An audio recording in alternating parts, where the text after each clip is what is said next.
Bonjour à tous, c'est Razios et aujourd'hui on se retrouve dans une vidéo sur Chainers dans lequel je vais essayer de vous expliquer un peu comment fonctionnent en fait les pools de liquidité, c'est-à-dire ces fameux endroits où est-ce que vous allez pouvoir acheter, vendre, récupérer en tout cas le fruit de vos plantations. Et si l'aventure sur Chainers t'intéresse, tu retrouveras donc mon lien en description pour pouvoir rejoindre le jeu, à savoir que maintenant pour ceux qui passent par mon lien, en fait, j'ai débloqué les récompenses maximum qui sont les suivantes. Donc on peut le voir ici, niveau d'ambassadeur 11.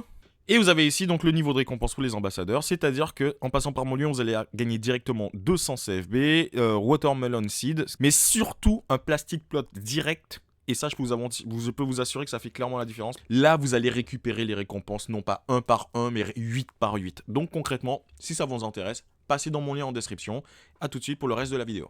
Lorsque vous vous connectez au jeu, donc vous avez déjà remarqué que voilà, on plante des choses et tout, mais ce qui nous intéresse en fait, c'est ici. Comment ça fonctionne? Parce qu'à certains moments, vous allez déposer quelque chose, vous allez dire, ah bah vas-y, je vais vendre mon maïs, par exemple, ici on va vendre son maïs, ah, je vais récupérer 0,0057 CFB. Tant mieux, tant pis, bon bref, en tout cas, lorsqu'on vient de commencer le jeu, grosso modo, dans les 3-4 premières heures, c'est à peu près à ce niveau-là qu'on est. Sauf que plus le temps passe, en fait, plus vous verrez en fait que votre récompense qui est ici présente va descendre. Alors, pour cela, c'est très simple à expliquer, c'est simplement le système de pool de liquidité. Donc en ce qui me concerne, on peut voir que je suis au début du tiers 2. Le système de tiers est comme on peut le voir ici, le premier tiers, où est-ce que au total, toutes les 4 heures, c'est le timer que vous voyez ici, en fonction du total de biopoints, donc le total de quantité de choses que vous avez mis dans le jeu, il y aura un maximum de 120 CFB qui vont être partagés entre tous les joueurs, et aussi un maximum de 8 pôles et un maximum de 0,015 BNB. Bon, jusque-là, c'est assez simple à comprendre. Le truc, c'est que au bout d'un moment, à force de pouvoir mettre des trucs que vous avez mis ici à vendre, ben, votre total de BNB, votre total de biopoints, excusez-moi, va augmenter. Et en augmentant, vous allez passer du tiers 1 au tiers 2, du tiers 2 au tiers 3. Et plus vous montez de tiers, il y a deux effets qui se coulent. Le premier, c'est le fait que vous allez avoir des récompenses qui vont augmenter, mais aussi qu'il va y avoir beaucoup plus de joueurs dans votre pool de liquidité. Au tiers 2, en fait, on n'a pas la majorité des joueurs. La majorité des joueurs, ils sont au tiers 3. Qu'est-ce que ça signifie? Ça signifie que, à quantité égale, par exemple ici de mes épinards légendaires, ici, à l'heure actuelle, à la seconde où est-ce qu'on est en train de parler, je récupère 16,83 CFB. Sauf que si j'étais en tiers 3, je peux vous garantir que ce n'aurait pas été 16,3, mais quelque chose comme 2, voire beaucoup moins.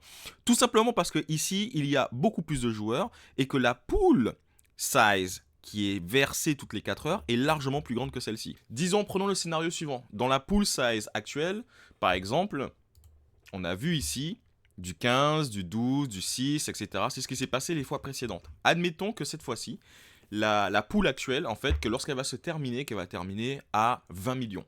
D'accord? Ce qui est largement faisable, comme on a pu le voir auparavant. À certains moments, on a passé les 27, etc. Sauf que sur ces 20 millions, on a bien vu que moi, je peux claquer directement, je peux lâcher 10 millions dedans. Hein. Là, on les voit, les 10 millions dedans.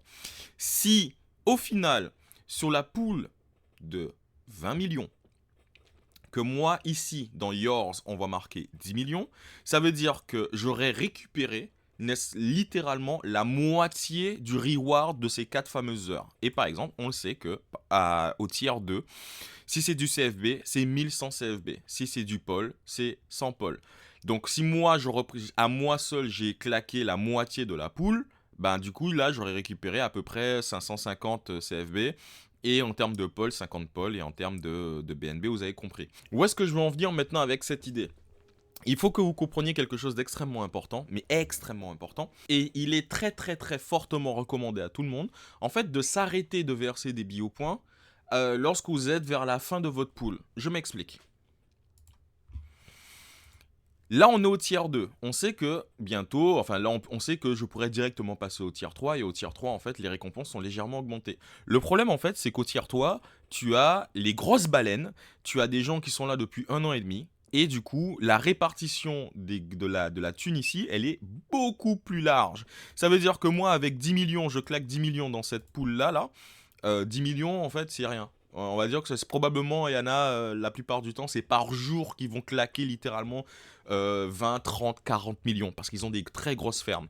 Donc la strat, elle est simple, c'est que sur votre tier 2 actuellement, vous montez jusqu'à un niveau maximum, on va dire juste à peu près à 90-95% de cette barre, voire un peu moins parce que vous avez besoin quand même de faire quelques biopoints pour certaines quêtes, et de vous arrêter là.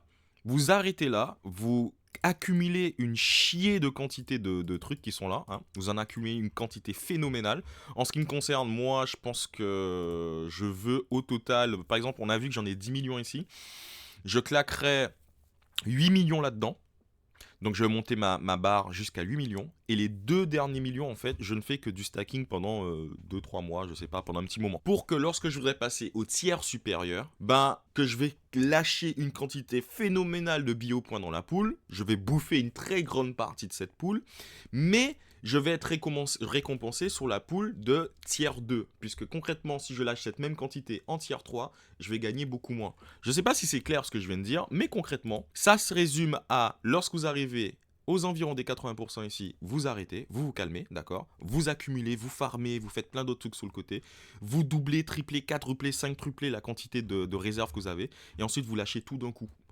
Pour non seulement prendre 100% des récompenses que vous pouvez prendre dans le tiers 2, avec cette quantité-là, on a vu que par exemple, moi, je pourrais éventuellement prendre la moitié des récompenses en une seule fois d'un tiers 2. Mais par contre, on sait que cette même quantité, si j'étais en tiers 3, en fait, j'aurais récupéré peut-être 2-3% de la poule et ça ne vaut pas le coup. Bref, ça c'était le premier tips. La deuxième chose qu'on va faire aujourd'hui, c'est qu'on va voir en fait, de manière ponctuelle comme ça, il y a des gens en fait, ils veulent du CFB pour continuer à monter. Il y en a d'autres qui veulent du pôle pour pouvoir... du pôle. Et il y en a d'autres qui veulent du BNB parce qu'ils attendent le moment où est-ce qu'on pourra récupérer du BNB. Quelqu'un qui va se mettre en BNB, il ne pourra pas retirer ses BNB tout de suite et il devra juste compter sur le fait que bientôt ou pas, on aura la possibilité de faire des redraws en BNB et ensuite il aura accumulé des BNB sur le jeu et il pourra les retirer bien plus tard. Par contre, quelqu'un qui est en CFB ou en pôle, il y a un coup à jouer, je m'explique. Il est véritablement, selon moi, plus intéressant de se mettre en pôle. Alors oui, parce que généralement la pool de liquidité est un petit peu plus basse et du coup vous grattez un plus gros morceau du panier. Mais surtout parce qu'en fait, lorsque vous êtes en pôle, vous récupérez donc des pôles dans votre porte-monnaie. Et une fois que vous avez récupéré des pôles dans votre porte-monnaie, ce que vous pouvez faire, c'est littéralement faire un redraw de nombre que vous voulez, donc par exemple de redraw 1140 pôles, j'en sais rien. Vous mettez l'adresse de votre wallet extérieure, vous récupérez ces pôles, et si vous voulez réinvestir dans le jeu, normalement vous me dites ouais mais autant rester en CFB. Non, non, non, non, non. Puisque tu retires en pôle, tu vas sur ton wallet, tu changes ça en stablecoin ou tu le gardes en pôle, on s'en fout. Lorsqu'on arrive ici, on se rend compte qu'il y a certaines fois où est-ce qu'on a des packs qui sont à vendre et des packs qu'on ne peut pas acheter avec du CFB, mais qu'on peut acheter seulement avec de la crypto-monnaie. Donc du coup, si vous avez fait des sous en pôle, que vous l'avez redraw, que vous l'avez changé par exemple en stablecoin la plupart du temps, vous pouvez de nouveau réinjecter ces stablecoins pour acheter en fait les bundles qui sont là. Ça c'est mon idée, la petite astuce supplémentaire. Là malheureusement j'ai pas de bon exemple avec les events dans lesquels tu avais des sacrés packs que tu pouvais acheter qui étaient ultra intéressants. Enfin bref, j'espère que vous avez compris à peu près comment fonctionnent les pools de liquidité sur le jeu. Elles sont peut-être amenées à changer avec le temps. Si c'est le cas en tout cas, je reviendrai vous faire une vidéo là-dessus. Et si ce genre de contenu t'intéresse et que tu veux encore savoir des choses sur Chainers, bah n'hésite pas, tu t'abonnes, tu laisses un commentaire et éventuellement tu partages s'il y a d'autres personnes de ton entourage qui se posent des questions sur le fonctionnement du jeu. Et puis moi je te dis à la prochaine, c'était Razios, prenez soin de vous, ciao.